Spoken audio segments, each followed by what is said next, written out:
धारम नमो आयरम नमो अच्छायरम नमो लोय सौसाहुरम।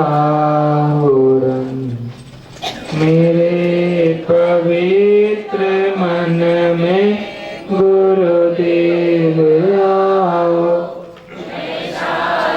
वाचन करो प्रतिभा जगाओ। अरहंत भाषित सभी श्रुत देवताओ, क्या बोलना अब मुझे तुम ही बताओ। क्या बोलना अब मुझे तुम ही बताओ। यस्य स्वयं स्वावाप्ति प्रभावे कृष्ण कर्मणः, तस्मै संज्ञान रूपाय नमोस्तु परमात्मने।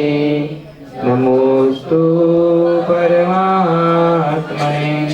अनंत अनंत सिद्ध पंच परमेष्ठी भगवान की, परम पूज्य मूलाय श्री 1008 चंद्र प्रभु भगवान की, शासन नायक भगवान महावीर स्वामी की, परम पूज्य दादा गुरुदेव श्री विराग सागर जी महाराज की, परम पूज्य चर्या श्रोमणी आचार्य भगवंत श्री विशुद्ध सागर जी महाराज की, संयम प्राण प्रदाता गुरुदेव विभव सागर जी महाराज की, अहिंसामयी विश्व धर्म की, परम पूज्य महाराज की जय, मुनि संघ की जय।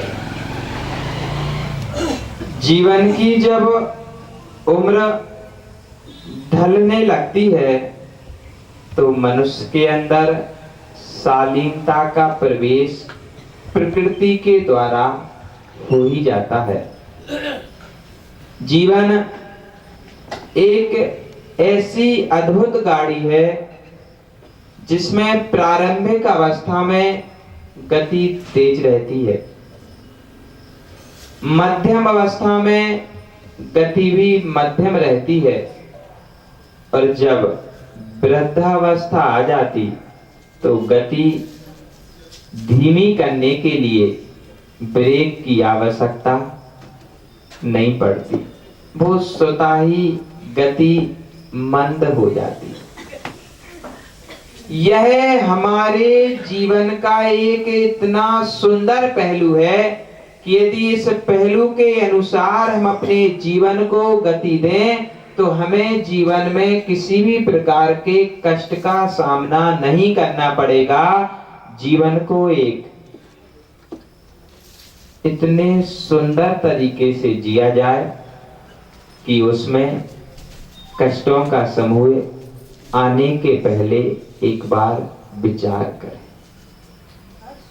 बोले कष्ट तो आ जाते बिना विचार किए और बिना पूछे हुए। यदि स्वस्थ व्यक्ति हो तो उसके जीवन में असाता का उदय कम आता है। क्यों? क्योंकि शरीर बलिष्ठ है, शरीर में प्रतिरोधक क्षमताएं अधिक है। ठीक इसी प्रकार यदि हमारा मन बलिष्ठ रहता है और मन स्वस्थ रहता है तो खोटे विचार आने के पहले सोचते हैं। यदि मन पक्का रहे, मन पवित्र रहे और मन में बलिष्ठता रहे तो मन हीन विचारों का शिकार, जितना भी इस संसार में उठक पटक या संकल्प विकल्प होते हैं वे सभी संकल्प विकल्प हमारे मन के विचारों की आधारशिला हुआ करते हैं। एक दिन पहले हम जैसा विचार करते हैं दूसरे दिन खुद ब खुद उसी प्रकार की क्रियाचर्या ढलती चली जाती है, उसी प्रकार का समय परिवर्तित होता जाता है। बस शर्त है आपने चिंतन की धारा कैसी बनाई थी। इसी जीवन आधार शैली के ऊपर भगवान पूज्यपाद स्वामी ने सारी कारिकाओं में सारे जगत का वर्णन कर दिया, सारे विश्व का वर्णन कर दिया। ऐसी कोई भी बात उनके मंतव्य से छूटी नहीं जिस बात को उन्होंने इष्टोपदेश की 50 कारिकाओं 51 कारिकाओं में ना कहा हो। देखो ना, घर गृहस्थी से लेकर अध्यात्म तक, आर्तरोध्यान से धर्मध्यान तक, सारी क्रिया विधि को धीरे धीरे समझाते गए। प्रारंभ में गति तेज थी, जल्दी जल्दी जाने की सभी बच्चों को पड़ी रहती। जब वही बच्चा बच्चे वाला हो जाता तो उसकी गति में कुछ मंदता क्यों आ जाती? कभी विचार किया? अब जो घर में बच्चे हैं उन बच्चों के पास बोलो ना, नहीं जाना, जाना पड़ता है। तो उन बच्चों का मुख देखकर घर से निकलते हैं और मुख देखने के लिए घर वापस जाना पड़ता है। इसीलिए गति थोड़ी मंद, अभी क्षमता है, सामर्थ्य है, फिर भी थोड़ी धीमी, अभी कुछ और काम आगे करना है इसलिए। और जब वृद्धावस्था आ जाती है तो चाह करके भी चला नहीं जाता, चाह करके भी दौड़ा नहीं जाता। आपने देखा कभी किसी 80 साल के दादाजी या दादी को दौड़ लगाते हुए? नहीं देखा। क्यों? क्या वो कभी बच्चे नहीं थे? क्या उन्होंने कभी दौड़ नहीं लगाई? क्या कभी उन्होंने उछल कूद नहीं की? बोलो। अरे महाराज, समय चला गया। बस उसी समय को आधारशिला बनाना है कि जो समय जा रहा है उसे हम पकड़ नहीं पाएंगे, किंतु उस समय का सदुपयोग करके उस समय को संभाल जरूर सकते हैं। जब उछलने कूदने की सामर्थ्य रहती है, यदि तब सावधानी से उछल कूद की जाए तो हाथ पैर में फ्रैक्चर, और उस समय का फ्रैक्चर वृद्धावस्था में कष्ट नहीं देता। समझना, जब हाथ या पैर टूटा था तब कष्ट अधिक होना था, किंतु शरीर बलिष्ठ था तो कष्ट नहीं हुआ। जब शरीर में कमजोरियां आती गईं तो कष्ट बढ़ने लगा। ऐसे ही जब तक मन में पवित्र विचार बने रहते तब तक मन में कष्ट नहीं आते, और जैसे ही पवित्र विचारों की विनयांजलि हो जाती तो कष्टों का आगमन हो ही जाता है। समझना, अंतिम कारिकाओं में भगवान पूज्यपाद नर को नारायण बनाने का प्रयास कर रहे, मनुष्य को परमात्मा बनाने का प्रयास कर रहे।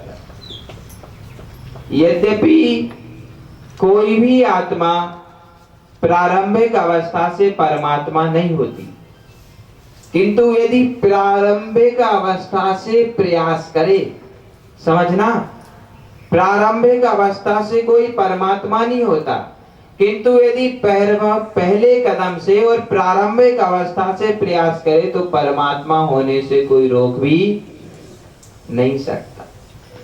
बस हमारी खामियां इतनी ही हैं कि हम प्रारंभिक अवस्था से प्रयास करते ही नहीं। क्या सोचते, अभी तो समय, बोलो ना, बहुत है। जब समय थोड़ा बचता तो फिर स्पीड पकड़ लेती, और यदि उस स्पीड में हमने नीचे नहीं देखा और पैर के नीचे अंगूठे में छोटा सा पत्थर टकरा गया तो क्या होता? बोलो ना। चोट बड़ी। पत्थर कहाँ टकराया? पैर के अंगूठे से। चोट कहाँ लगती? बोलो ना। अरे कभी गिरे नहीं क्या? इतने सीधे साधे हो क्या? हमको तो नहीं लगता। कभी नहीं गिरा, कोई नहीं गिरा। अरे गिरे नहीं तो गिरते हुए पर हंसे तो होगे। गिरते हुए को कभी देखा तो होगा। छोटा सा पत्थर, मात्र छोटा सा पत्थर पैर के अंगूठे से टकराता है और गिरने के बाद चोट मुख पर आती है। ऐसा ही है ना? ऐसा ही है ना? बस एक छोटा सा कुविचार मन में आता है, मन को गिराता है और पूरा भाव बर्बाद।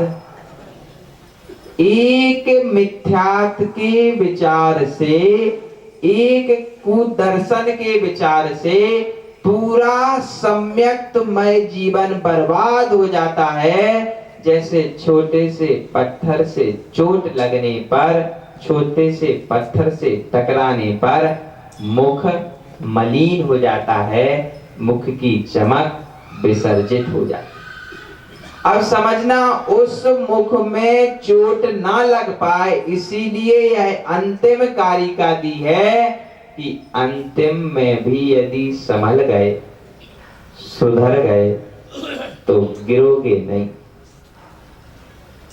और गिरोगे नहीं तो चोट मुख पर नहीं आएगी। देखो, शरीर में कहीं भी किसी भी अंग में चोट आ जाए तो देखने वालों को दिखती नहीं है। हाथ में लग जाए, पैर में लग जाए, पेट में लग जाए, पीठ में लग जाए, कोई पूछता क्यों भाई कैसे लग गई? कोई नहीं पूछता। और यदि माथे पर एक छोटी सी पट्टी बांध करके आओ, काय झाला? कैसा का? पढ़ लेगा? 100 लोग पूछेंगे उसका कारण क्या है? उसका कारण क्या है? कि वह दृष्टि में सर्वप्रथम दिखता है।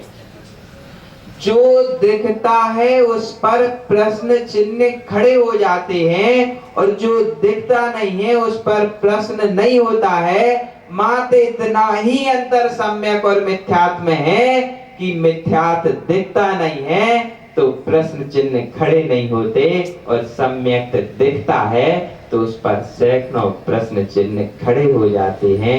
इन दो बातों को अपने हृदय में बैठा लेना कि जो नहीं भी दिखता लेकिन कष्ट तो उसका भी, बोलो ना, पीठ में लग जाए, पेट में लग जाए, पैर में लग जाए, अधिक कष्ट होता है। एक एक कदम चलने पर आहें निकलती है यदि पैर के अंगूठे में चोट आ जाए तो। ऐसा ही है ना? ऐसे शांत बैठ जाते हो, ऐसे भोले बन जाते हो जैसे कभी किसी को चोट लगी ही ना हो। ये आत्मविश्वास किसी को यदि सीखना होगा, कोपर गांव से जाने के बाद हम सब गांव में एक ही बात बोलेंगे कि आत्मविश्वास है किसी समाज में तो वो कोपर गांव। कोई अपने कष्ट को बोलता ही नहीं, और ऐसी चेहरे पर प्रसन्नता रहती है कि जैसे कभी कष्ट हुआ ही नहीं हो। समझना, पैर की चोट माथे की चोट से अधिक कष्ट देती है, किंतु अधिक यदि प्रक्षणा होती है तो माथे की चोट की होती है। ऐसे ही अधिक यदि लाभ होता है तो माथे की चोट का लाभ होता है, अधिक हानि होती है तो पैर की चोट की हानि होती है। अब सोचना क्यों? माथे पर लगने पर घर के सारे काम कर सकते, किंतु पैर में यदि चोट आ जाए, बोलो ना, तो दूसरे का मुख देखना पड़ता है कि वो यह पानी का गिलास दे दे वे और हम। अब यही स्थिति यदि हमें सुधार करके चलनी है तो कोई बात नहीं, बस एक बार मन में इन कारिकाओं पर आस्था स्थापित कर लेना, आपका जीवन सम्यक्तमय बना रहेगा। चलो पढ़ते हैं, हाथ जोड़ लेंगे। अविद्या विदिरम ज्योति परम ज्ञानमयं महत् तत्पृष्टं तदेदृष्टं तद्द्रष्टव्यं मुमुक्षुभिः। अविद्या विदिरं ज्योति परं ज्ञानमयं महत् तद्द्रष्टव्यं तदेदृष्टव्यं तद्द्रष्टव्यं मुमुक्षुभिः। बोलिए।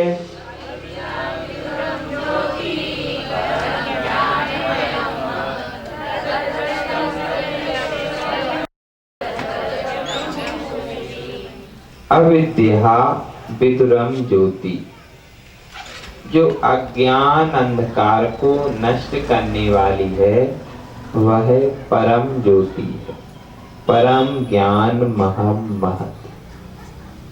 अभी बतला है ना, वो छोटा सा पत्थर पैर के अंगूठे से टकराता है तो चोट मुख में आती है।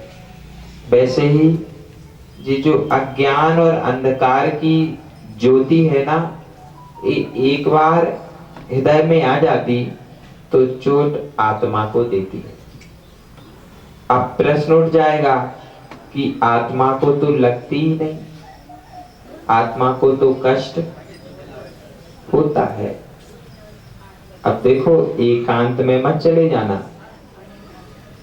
जब यहां से यह शरीर छूट जाता तो वैकृत शरीर के रूप में नरक में कोई व्यक्ति कष्ट नहीं उठाता। वो जो परम ज्ञानमयी शुद्ध चैतन्य चित्रूपी शुद्ध तंकोर की गायक स्वभाव वाली आत्मा थी, वही कष्ट भोगती है वहां जाके। और जब तक उस शुद्ध चैतन्य चिद्रूपी आत्मा का संबंध आपसे है तब तक आप भी कष्ट भोगते हो। किसका सहयोग पाकर? बोलो ना, आत्मा का सहयोग पाकर के हम भी कष्ट भोगते हैं। अब प्रश्न यह खड़ा होता है कि कष्ट किसको होता है? आत्मा को होता है कि शरीर को होता है? तो फिर वेदन किसको होता है? वेदन किसको होता है?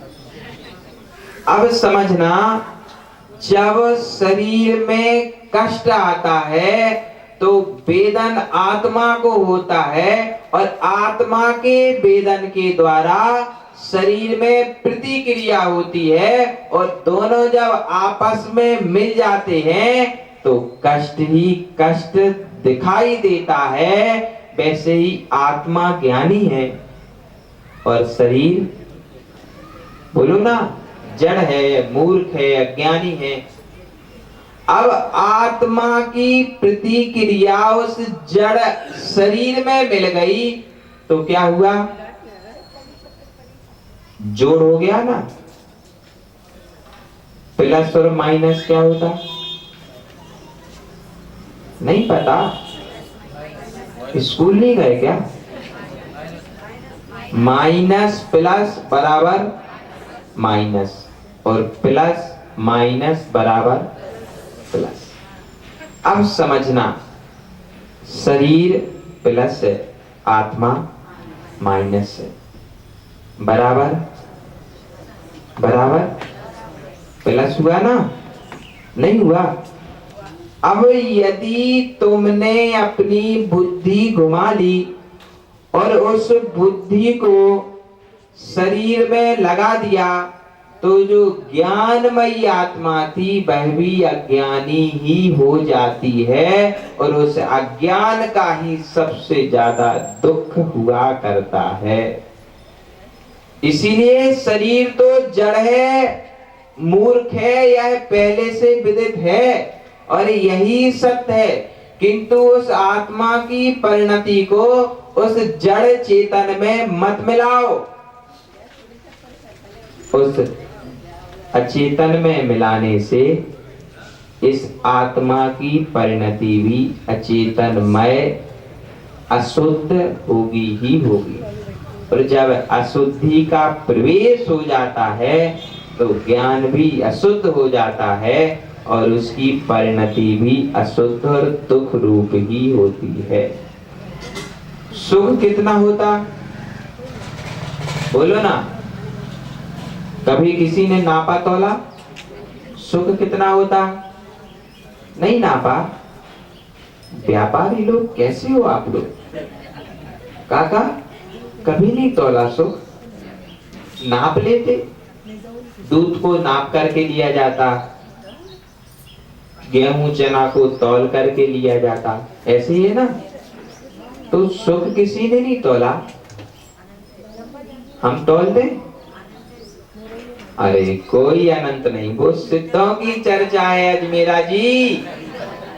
हम तुम्हारे सुख की बात कर रहे हैं। अरे जी, और अभी हो रहा कि नहीं सुख, और पिछले घंटे से हो रहा कि नहीं, तो क्षणक कैसे हुआ?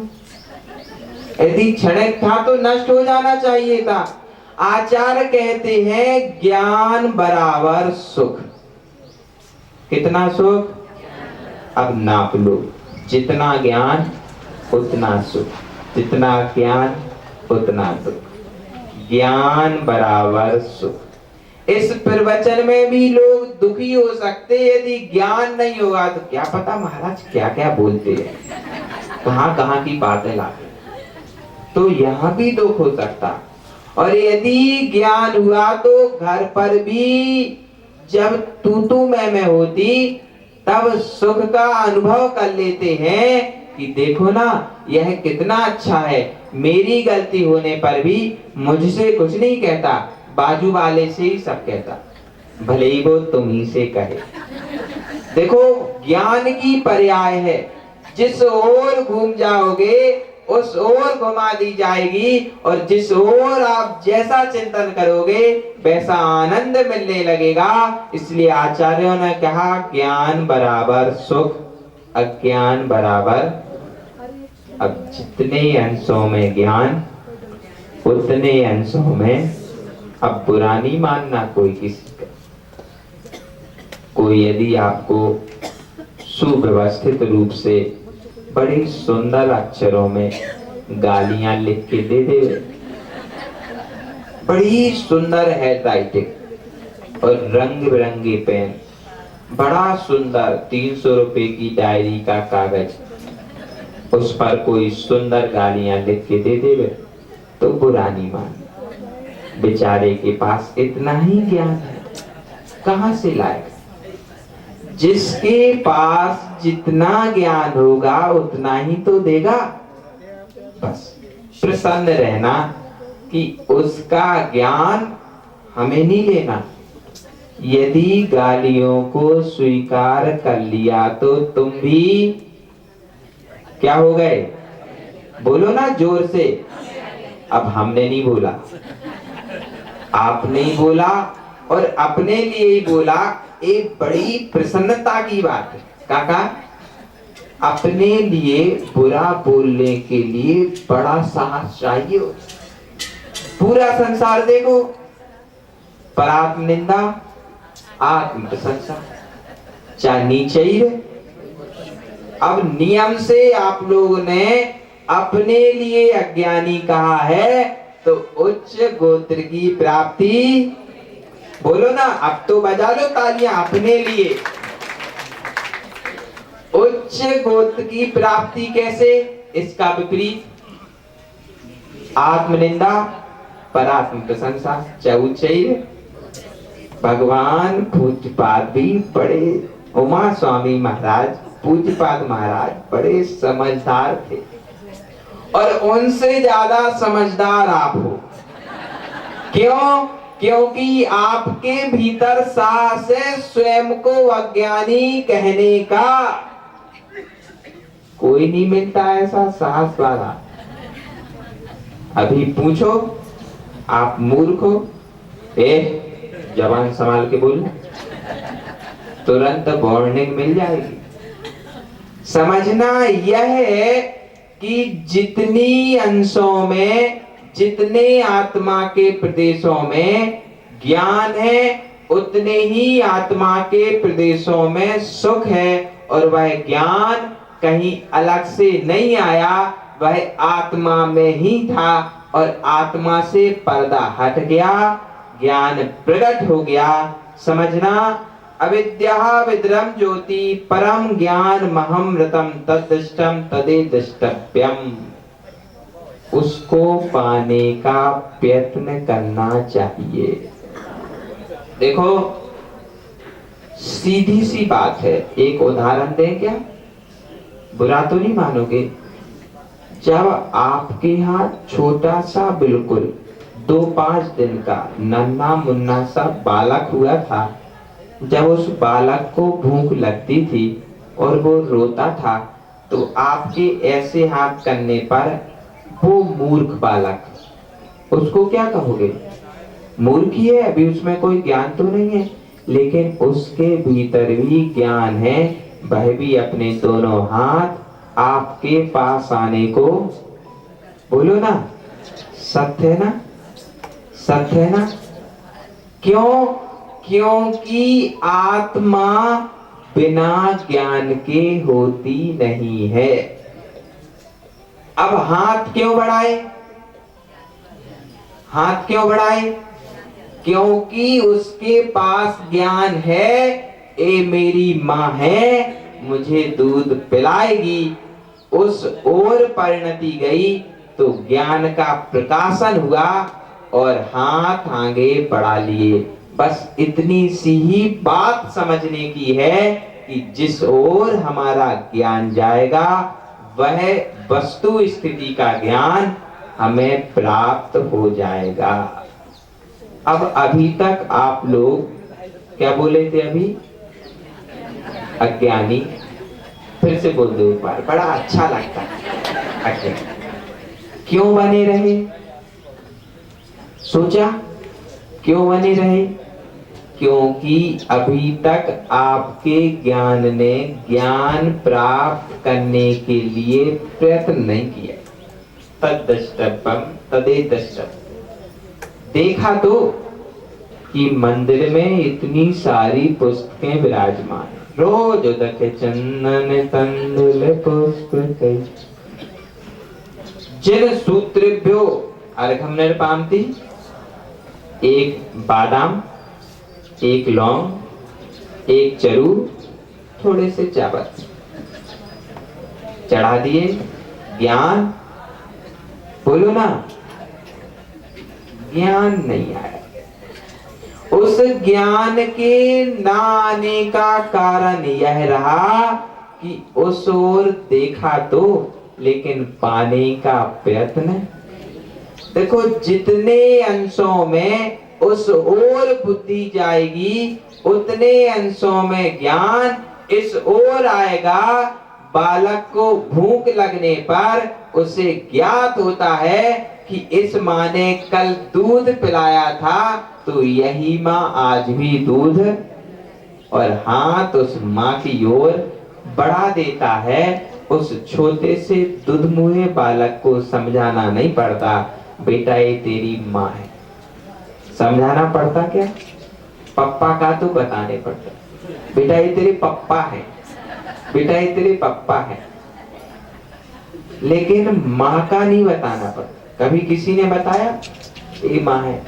वो दुधमुहा 2 दिन का बालक भी अपनी माँ को पहचान लेता है क्योंकि उसने अपने ज्ञान का परिश्रम उस ओर, बस आचार्य इतना ही तो कहना चाह रहे हैं कि तुम अपनी बुद्धि का परिश्रम ज्ञान की ओर करो तो आप भी ज्ञानी।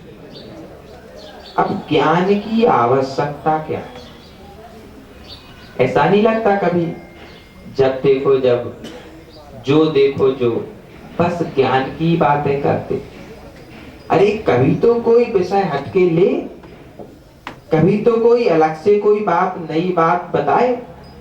जो भी आता सब एक ज्ञान के पीछे ही पड़े रहते। ऐसा नहीं लगता? बोलो ना। लगता तो है लेकिन बोलना नहीं, नहीं तो बाजू वाला तुम्हारा चेहरा देख लेगा और बाद में चिढ़ाएगा। हम इसका उत्तर बतलाए देते। जितने अंशों में ज्ञान होगा उतने अंशों में सुख होगा, उतने अंशों में समृद्धि होगी और उतने अंशों में शांति होगी। सब शांति चाहते हैं, समृद्धि चाहते हैं और सुख चाहते हैं, तो इन सब का पर्यायवाची एक है ज्ञान। जितना ज्ञान प्राप्त करोगे उतने अंशों में सुख प्रकट होगा, शांति उद्भूत होगी और क्या चाहिए? बोलो ना। समृद्धि। मेन बात तो भूली है। समृद्धि कहीं बाहर से नहीं लानी पड़ती। वो लोग मूर्ख हैं जो सोचते कि हम सुबह से रात तक दुकान पर कमाएंगे तो समृद्धि आ जाएगी। यदि ये ग्रह लक्ष्मी है ना, यदि ये ग्रह लक्ष्मी उस संपत्ति का उपयोग समीचीन नहीं करेगी तो तुम बेटा कमाते ही रह जाओगे और हाथ में कुछ भी।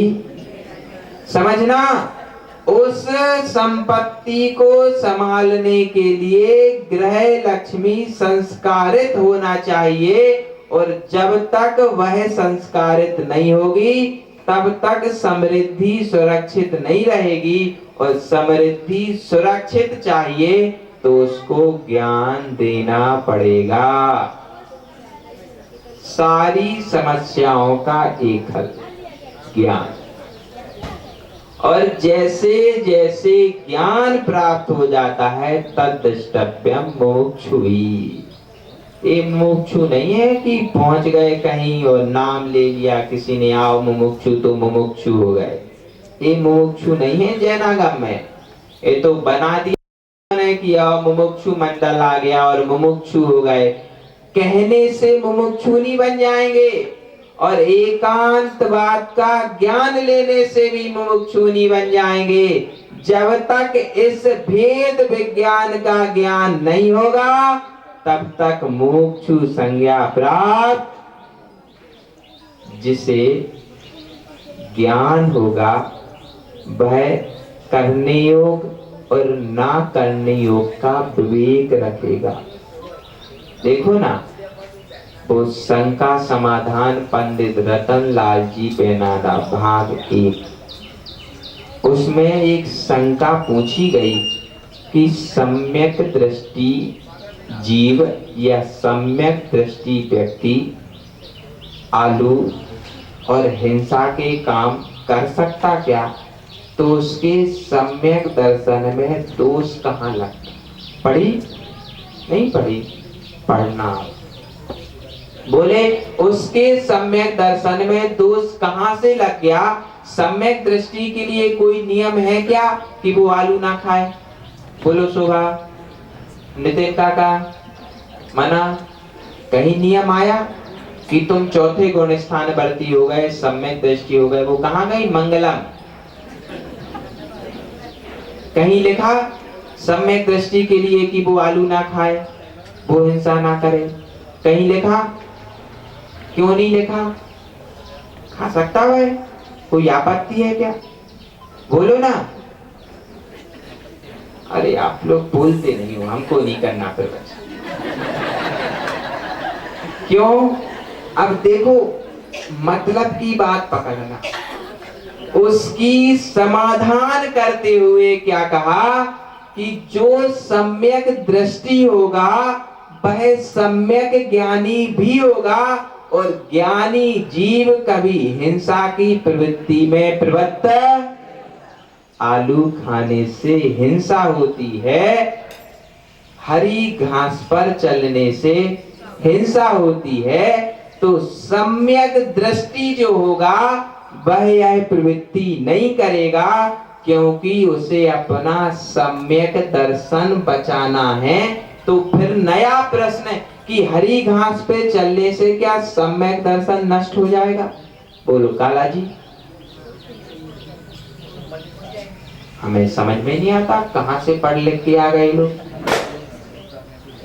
कहां से जाएगा सम्यक दर्शन? सम्यक दर्शन श्रद्धा का विषय है, और हरी घास पे चलना चारित्र्य का विषय है। सुरक्षित हो ना? अब देखो, गिरने के कारण चोट किसको आएगी? बोलो ना। हमने पूछा सुरक्षित हो, तो उन्होंने क्या कहा?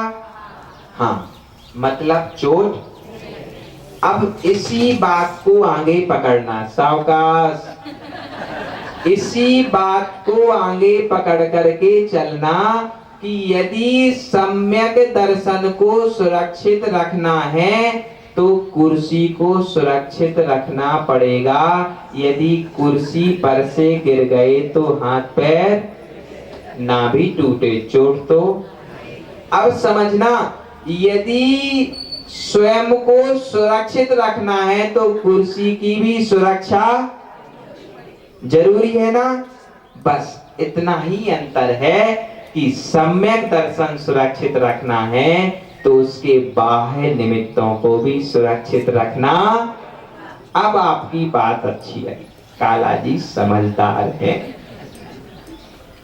देखना, सम्यक दर्शन को सुरक्षित रखने के लिए युगपत ज्ञान भी होता है, और उस ज्ञान के अनुसार चलने पर दर्शन की सुरक्षा, जैसे शरीर को सुरक्षित रखने के लिए खुर्ची बोलते हैं ना, खुर्ची की सुरक्षा जरूरी होती है।